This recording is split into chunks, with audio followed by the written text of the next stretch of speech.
اور ان کی بیویاں ان کی مائیں ہیں۔ نبی پاک صلی اللہ تعالیٰ علیہ وسلم کے حرم محترم میں داخل ہونے والی ہر خاتون ہی بڑی شانوں والی ہے۔ وہ پاک باز اور بلند بخت خواتین جنہیں حضور سید عالم صلی اللہ تعالیٰ علیہ وسلم کی خدمت عالی مرتبت میں حاضری کا شرف ملا، وہ جو حضور کی ازواج مطہرات ہیں، اللہ تعالیٰ نے انہیں بڑے ہی درجات عطا فرمائے۔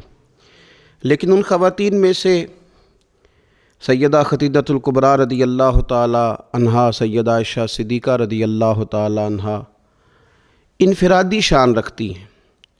باقی تمام بھی کئی شانوں میں منفرد ہیں، کئی مقامات میں منفرد ہیں۔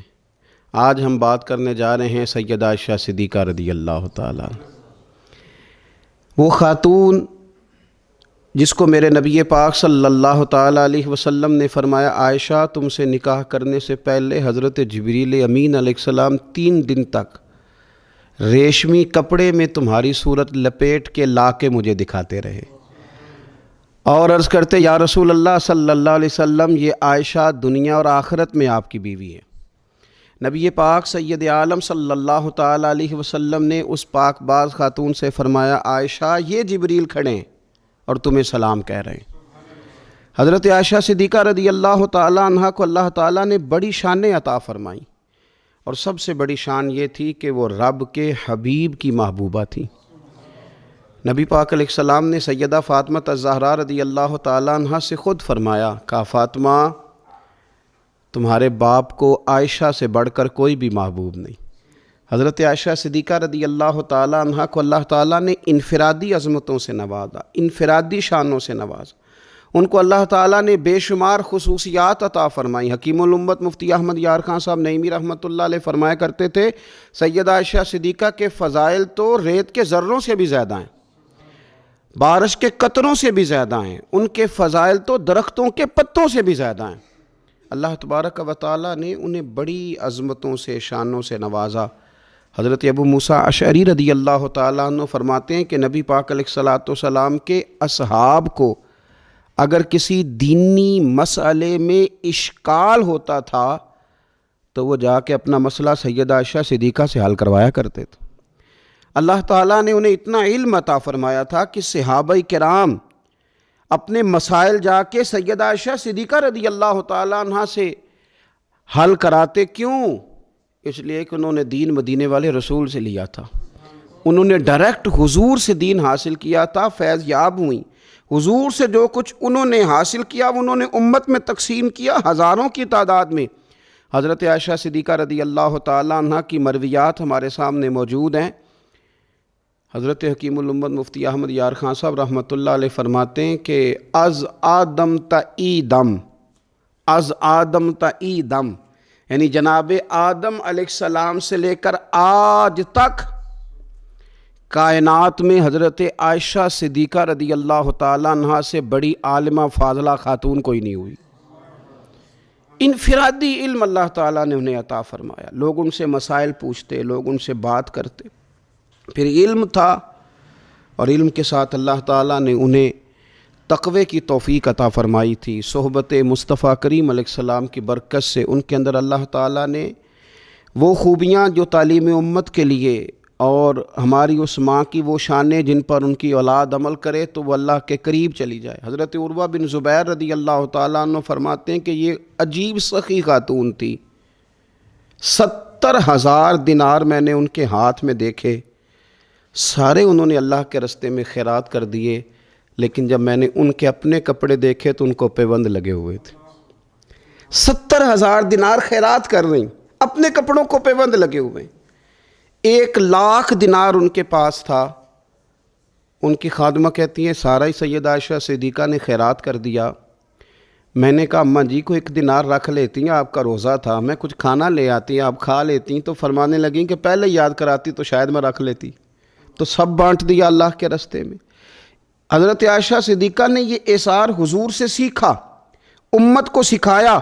فرماتی ہیں ہم کوئی مجبور تھے فاقے کرنے پر، حضور کے در دولت پر تو خدا کے فضل سے بڑی نعمتیں آتی تھیں، لیکن حضور ساری ہی رب کے رستے میں خیرات کر دیا کرتے تھے۔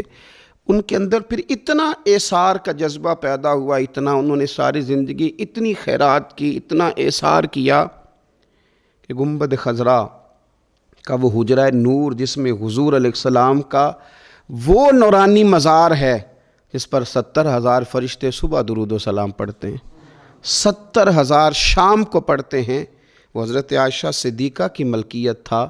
سیدہ عائشہ صدیقہ رضی اللہ تعالیٰ عنہ فرماتی ہیں اس میں حضور کی مقدس تدفین ہوئی، پھر میرے والد حضرت سیدنا ابو بکر صدیق کی تدفین ہوئی، پھر ایک قبر کی جگہ باقی تھی میں نے اپنے لیے رکھی ہوئی تھی۔ لیکن قربانی کا جذبہ ایسا تھا، اثار کا جذبہ ایسا تھا کہ جناب عمر کو زخم لگا، انہوں نے اپنے بیٹے کو بھیج کے کہا کہ اماں جی سے پوچھو میرا بھی دل کرتا ہے کہ میں حضور کے قدموں میں سیدنا صدیق اکبر کے پہلو میں لیٹ جاؤں۔ حضرت عبداللہ ابن عمر کہتے ہیں میں نے جا کے کہا تو وہ رو پڑی، کہنے لگی کوئی اپنی قبر کی جگہ کسی کو نہیں دیتا، پر عمر سے کہنا جاؤ میں نے تمہارے لیے اثار کیا۔ اتنا جذبہ قربانی کا ان کی طبیعت میں پیدا ہوا، اور پردے کا یہ حال تھا، امت کی بیٹیوں کو انہوں نے با پردہ اور باوقار رہنے کا یہ انداز بتایا کہ سیدہ عائشہ صدیقہ فرماتی ہیں حضور سید عالم علیہ السلام میرے حجرے میں تدفین ہوئی، حضور کا وصال ہوا، وہیں دفن ہوئے تو میں بغیر پردے کے جاتی تھی، حضور میرے شوہر ہیں، اور پھر جب وہاں جناب صدیق اکبر کی قبر مبارک بنی تو وہ میرے والد تھے، میں بغیر پردے کے جاتی تھی، اور جب وہاں حضرت عمر رضی اللہ تعالیٰ عنہ کی قبر بنی تو پھر میں نے پردہ کر کے جانا شروع کیا، اس لیے کہ عمر میرے لیے محرم نہیں تھے، میں پردہ کر کے جاتی تھی۔ تو حضرت عائشہ صدیقہ امت کی بیٹیوں کو بتاتی ہیں کہ میں تو مزار پہ جاؤں تو پردہ کر کے جاتی ہوں، میں تو حضرت عمر کے مزار پہ جاؤں تو پردہ کر کے جاتی ہوں، اور تم بغیر پردے کے بازار چلی جاتی ہو، وہاں تم چلی جاتی ہو، سر عام چلی جاتی ہو۔ یہ معیار دیا حضرت عائشہ صدیقہ رضی اللہ تعالی عنہا نے امت کی بیٹیوں کو۔ عبادت انہوں نے اس طرح کی، تقوی ان کا اس طرح کا تھا کہ آپ کے بھانجے فرماتے ہیں کہ ساری رات ہی وہ اللہ کی بارگاہ میں حاضر رہتی تھی، ساری رات ہی مصلی آباد رہتا تھا۔ پھر بھی ایک دفعہ حضور کی بارگاہ میں عرض کیا انہوں نے، یا رسول اللہ میری بخشش کی دعا کر دیں، میرے گناہوں کی معافی کی دعا کر دیں، یہ عاجزی ہے۔ تو نبی پاک علیہ الصلوۃ والسلام نے دعا کر دی، اے اللہ عائشہ کے ظاہری بھی معاف کر دے، باطنی بھی معاف کر دے، اگلے بھی معاف کر دے، پچھلے بھی معاف کر دے۔ اتنی خوش ہوئیں کہ مسکراتے مسکراتے حضور کی گود میں آ گئیں۔ صحیح ابن حبان میں موجود ہے کہ نبی پاک نے فرمایا عائشہ اس دعا پہ تو بڑی راضی ہوئی ہے نا؟ یا رسول اللہ میں بڑی راضی ہوئی ہوں۔ تو دیکھنا حضرت عائشہ صدیقہ کے صدقے امت پر کتنا کرم ہو رہا ہے۔ حضور نے فرمایا تو بڑی راضی ہوئی ہے نا یہ دعا سن کے کہ اللہ اس کے ظاہری بھی معاف کر دے، باطنی بھی معاف کر دے، اگلے بھی معاف کر دے، پچھلے بھی معاف۔ حضور میں بڑی راضی ہوئی ہوں۔ تو حضور فرمانے لگے مجھے اللہ کی عزت کی قسم میں یہ دعا اپنی ہر نماز میں اپنے ہر امتی کے